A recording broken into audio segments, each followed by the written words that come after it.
तुम मानो ना मानो, मैं तो जानता हूं ना, मेरे जीवन में इतना सारा घटित हो चुका है।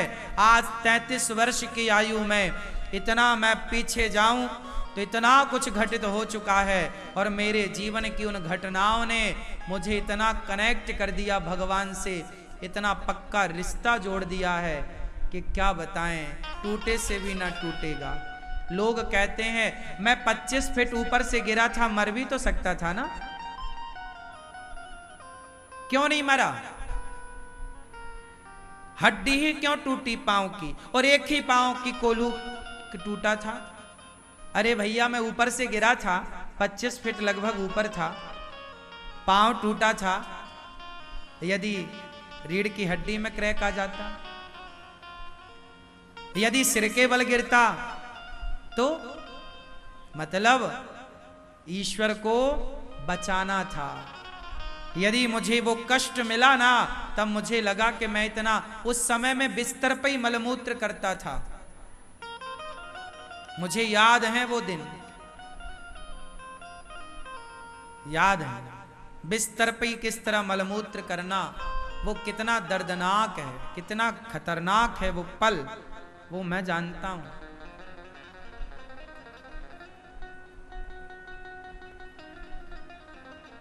बिस्तर पर लेटे लेटे बेड सॉल हो गया था, इतना बड़ा घाव हो गया था।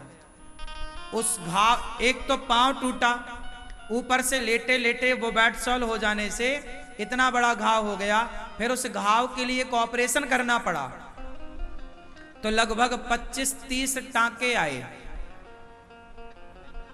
इतना सारा दर्द, इतनी सारी पीड़ा एक साथ, एक अभी ठीक नहीं हुआ कि दूसरा घाव तैयार। बेड सॉल जानते हैं ना, ये अधिकांश हॉस्पिटलों में बिस्तर पर लेटे लेटे जब महीनों लेटेंगे तो पसीना जाके, अच्छा डॉक्टरों को अनुभव होता है कि वो बताते नहीं है कि बेड सॉल हो सकता है। बेड सॉल क्या होता है ये तो जब हो गया तब पता लगा ये होता है, हम थोड़ी कोई बेड सॉल जानते थे क्या होता है। तो जब डॉक्टर पहले बताते तो हम लोग वहां पाउडर वगैरह लगाते, पीछे उठा के पीठ में और बैक में पूरा पाउडर लगाओ तो वो सूखा रहे। अब ये डॉक्टरों ने बताया नहीं कि ये संभावना हो सकती है, तो पसीना जमता जमता जमता वहां घाव कर दिया पसीने ने, इतना बड़ा घाव, पूरा चमड़ा खराब, इतना गहरा घाव, इतनी उंगली पूरी अंदर घुस जाए, इतना बड़ा घाव। अब उसे भरने के लिए फिर दूसरी जगह का मांस काट के वहां लगाना पड़ा। तो कुल मिला करके ये सारा दर्द, ये सारी पीड़ा मैंने सही है। इस हाल में भी मैंने शिकायत नहीं की भगवान से कि तुमने ऐसा क्यों, नहीं, भगवान पर विश्वास था। यदि उन्होंने जिंदा रखा, डॉक्टर ने मेरे से बोला था कि अब आपको बैसाखी लेके सदा चलना पड़ेगा, थोड़ा सा लंगड़ापन आएगा आपको, लेकिन देखो मैं दौड़ता भी हूं, कबड्डी भी खेल लेता हूं, मुझे खुद नहीं पता लगता कई बार के कौन से पांव में चोट लगी थी। इस तरह का स्वस्थ भगवान ने किया है। अब बताओ, आज इस काम के लिए भगवान ने मुझे बचाए रखा था ना, नहीं मरना जाने दिया होता तब। तो ईश्वर यदि आपको मारते हैं उसमें भी कुछ उद्देश्य है, और बचाते हैं उसमें भी ईश्वर का कोई उद्देश्य होता है। इसलिए ईश्वर के हर विधान में प्रसन्न रहना चाहिए। मैंने तब भी शिकायत नहीं की, आज भी मुझे कोई शिकायत नहीं, पग पग में भगवान मेरे साथ हैं। एक क्षण के लिए भी मुझे ऐसा नहीं लगता कि भगवान मेरे से दूर है। हर क्षण कृष्ण का साथ, प्रभु का साथ। हमें तो देखो, भगवान के सिवा हमारा कौन था? हमारे पीछे तो कोई बड़ा व्यक्ति था ही नहीं कि सपोर्ट करने वाला हो। हम तो गांव में भीख मांगने वाले थे बचपन में। हम तो गांव में भीख मांग करके अपना गुजारा, ला के भिक्षा माँ को देते थे, माँ बनाती थी, वही भोग लग के खाते थे। कोई बहुत बचपन से धन्ना सेठ थोड़ी थे। एक एक दाने को हम तड़पते थे और तरसते थे। एक ही कपड़ा हमारे पास था साल में एक बार। पैंट हम पहनते थे तो पीछे छेद हो जाते थे बड़े बड़े दो, चड्डी दिखने लग जाती थी। तब जाकर के जब वो दिखाते थे पिताजी को, 1 महीने तक जब वो दिखाएं तब पिताजी एक जोड़ी और सिलवाएं। एक जोड़ी कपड़ा 1 साल के लिए। वही कपड़ा पहन के गैया चराने जाओ, वही कपड़ा पहन के मेहमानों के यहाँ कभी जाना हो तो वही पहन के जाओ। गरीबी क्या होती है, जरूरतें क्या होती हैं, तरसना क्या होता है। एक एक कपड़े को मैं तरसा हूं बचपन में। मेरी मौसी कपड़े लाया करती थी। मेरा बड़ा भाई जो मौसी का लड़का, उसके पहने हुए कपड़े जब वो पहन के रिजेक्ट कर देता था, अलग कर देता था, तो वो कपड़े लाती थी तो मैं बहुत खुश होता था कि मौसी मेरे लिए कपड़े लाई है। पुराने कपड़े, मैं उन पुराने कपड़ों को पहना करता था। कहते ना, देने वाले किसी को गरीबी ना दे, जान ले ले मगर बदनसीबी ना दे। वो सारा कुछ ईश्वर ने उस चौराहे से गुजारा है। इसलिए जीवन की अनुभव भरी बातें आपसे कहता हूँ।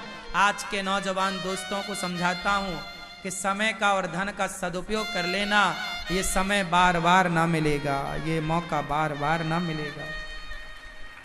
इसलिए ये दास बचपन से जब ऐसी परिस्थितियों से गुजरा और जब आज ईश्वर ने कुछ करने के लायक बनाया, तो मैंने शराब पीने शुरू नहीं की, मैंने बड़ी बड़ी गाड़ियों का शौक ना पाला।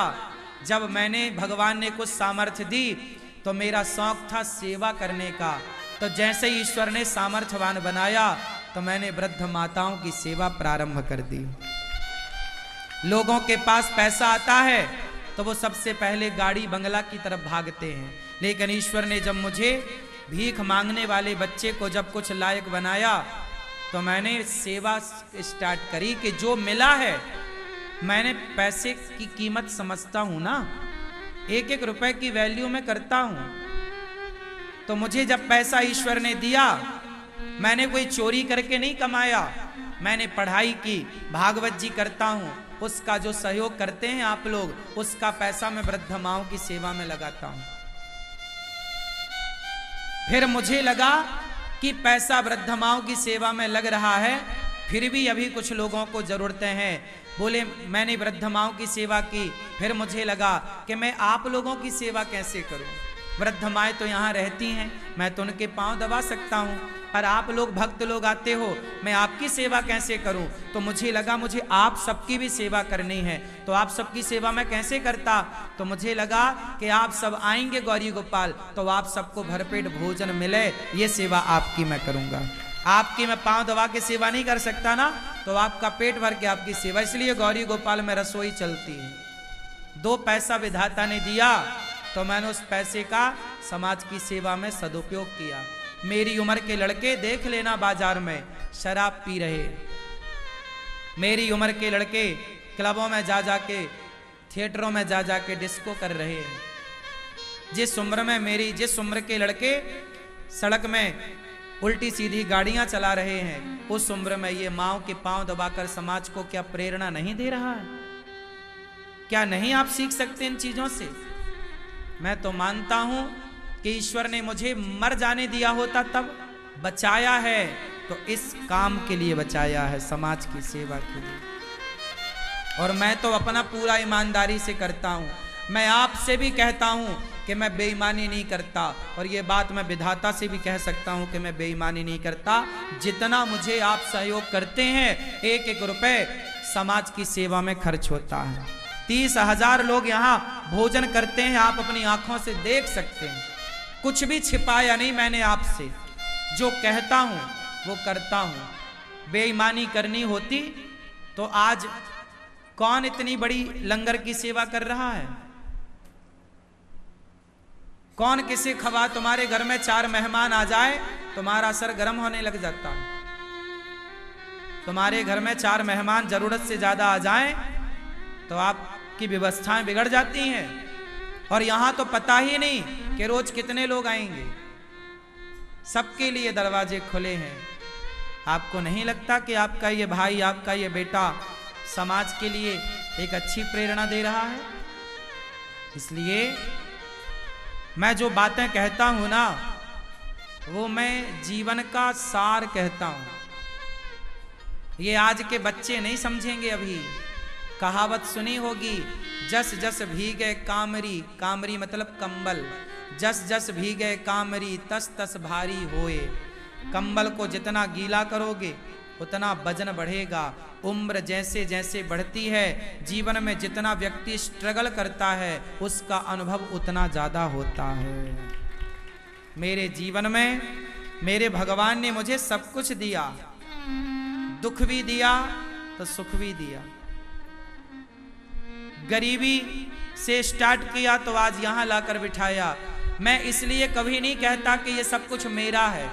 आपको एक बात और मैं सच्ची बताऊं जो मेरे दिल की है। मैं अपने आप को केवल गौरी गोपाल भगवान का एक छोटा सा नौकर समझता हूं।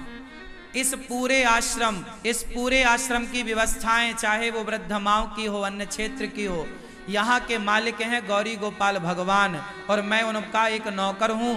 मैं आपको बता दूं, मैं रोज हिसाब भगवान को देता हूं कि प्रभु आज इतना आया, इतना खर्चा हुआ, ये रहा आपका हिसाब, आप जानो और आपका काम जाने। मैं तो आपका नौकर ठहरा। मैं मालिक नहीं बनता, ना मालिक हूं। मेरे अंदर मालिक की कोई फीलिंग है ही नहीं। मेरे अंदर नौकर वाले भाव हैं कि मैं मालिक, भगवान मालिक हैं, मैं इनका नौकर हूं।